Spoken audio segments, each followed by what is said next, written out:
Puskesmas Banjarangkan II merupakan puskesmas yang terletak di Desa Takmung, Kecamatan Banjarangkan, Kabupaten Kelungkung. Adapun batas-batas wilayah kerja di Puskesmas Banjarangkan II adalah di utara ada Kabupaten Bangli, di timur Kecamatan Kelungkung, di selatan Selat Badung, di barat wilayah Puskesmas Banjarangkan I.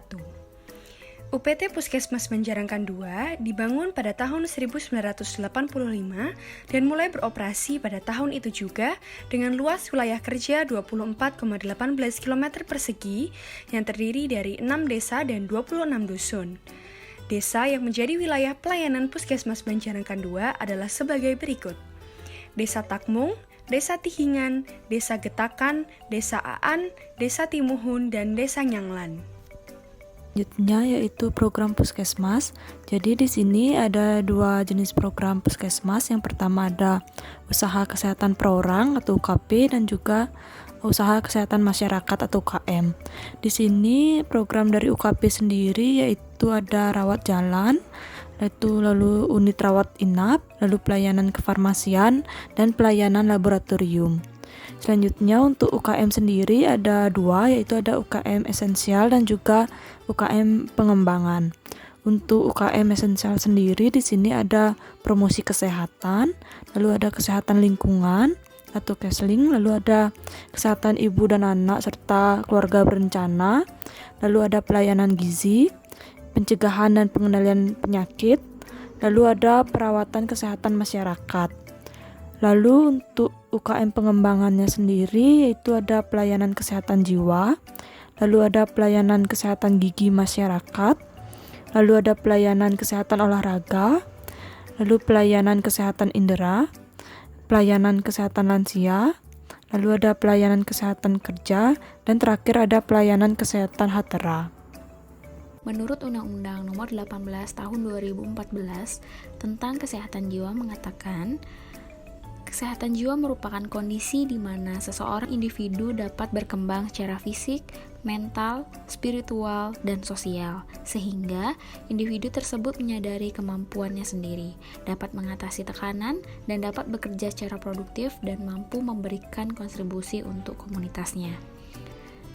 Namun, dewasa ini, stigma masih menyelimuti isu kejiwaan di Indonesia karena sebagian besar masyarakat Indonesia masih mempercayai gangguan kesehatan jiwa yang disebabkan oleh hal-hal yang tidak rasional maupun supranatural.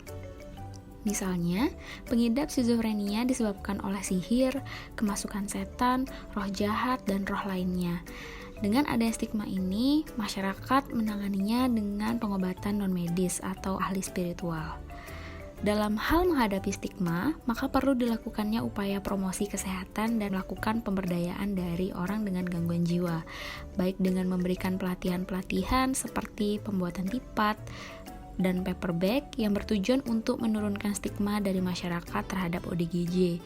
Hal ini mampu membuktikan dan menunjukkan hasil kreativitas dari ODGJ memiliki nilai seni dan nilai jual yang baik. Sayang Jiwa merupakan program UKM yang berfokus pada kesehatan jiwa.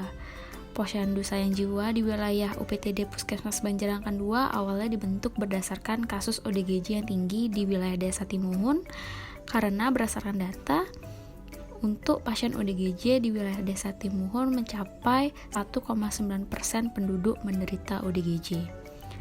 Dalam data yang didapatkan dari Riskesdas tahun 2018 mengenai angka prevalensi rumah tangga dengan ART atau anggota rumah tangga memiliki gangguan jiwa skizofren atau psikosis, didapatkan Bali menduduki peringkat tertinggi dengan persentase 11,1%.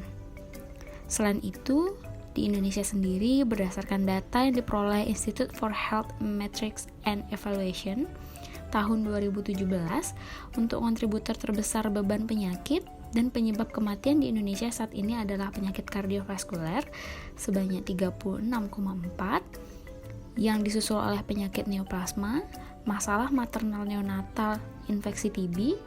Namun, jika dilihat dari penyebab kecacatannya, lebih besar disebabkan oleh gangguan mental sebanyak 13,4% dibandingkan dengan penyakit lainnya. Peran primer pada program ini adalah seluruh lapisan masyarakat yang akan dilakukan deteksi dini di wilayah kerja UPT Puskesmas Banjarangkan II. Deteksi ini dilakukan untuk mencegah dan mengetahui kasus baru yang berpotensi menambah angka ODGJ ataupun morbiditas pada masyarakat. Sasaran sekunder adalah pasien ODGJ dan keluarga ODGJ.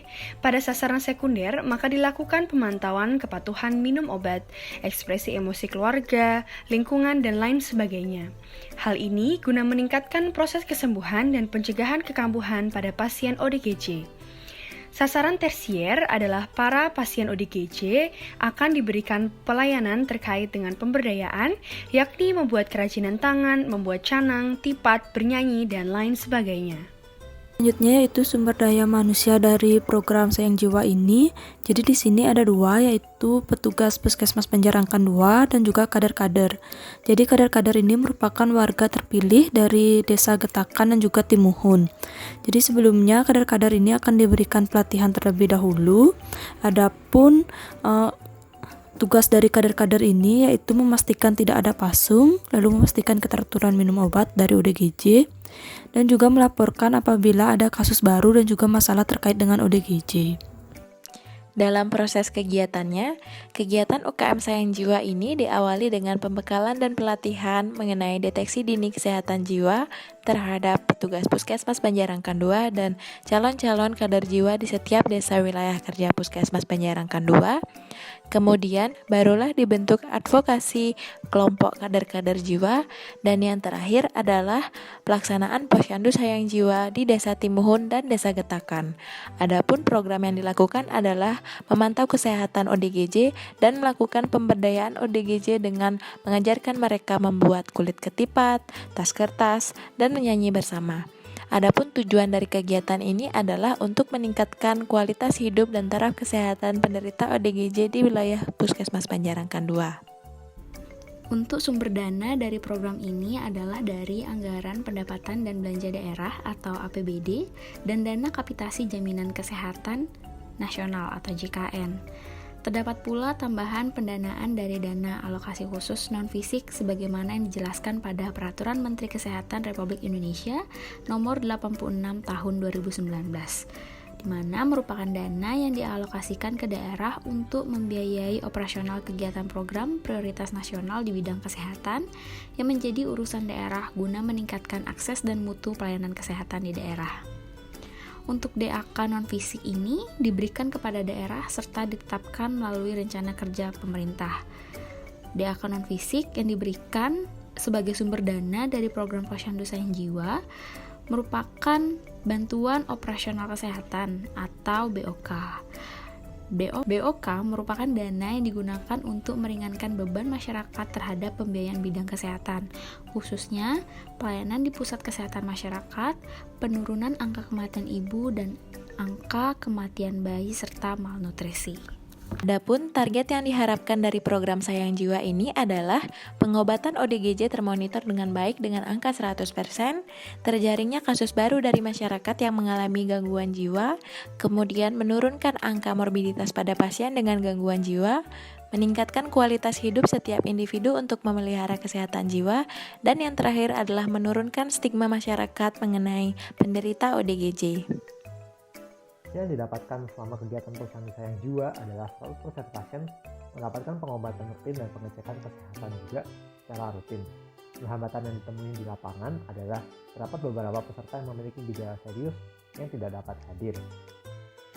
Hal ini diatasi dengan cara mengecek absen kehadiran daripada setiap peserta. Lalu apabila ada peserta yang tidak hadir, maka akan dilakukan kunjungan rumah setelah kegiatan Posyandu dilakukan untuk melihat apakah ada masalah di keluarga ataupun adanya hambatan pada pasien. Lalu yang kedua adalah pandemi COVID-19 yang menghambat untuk mengumpulkan orang banyak dalam waktu yang bersamaan.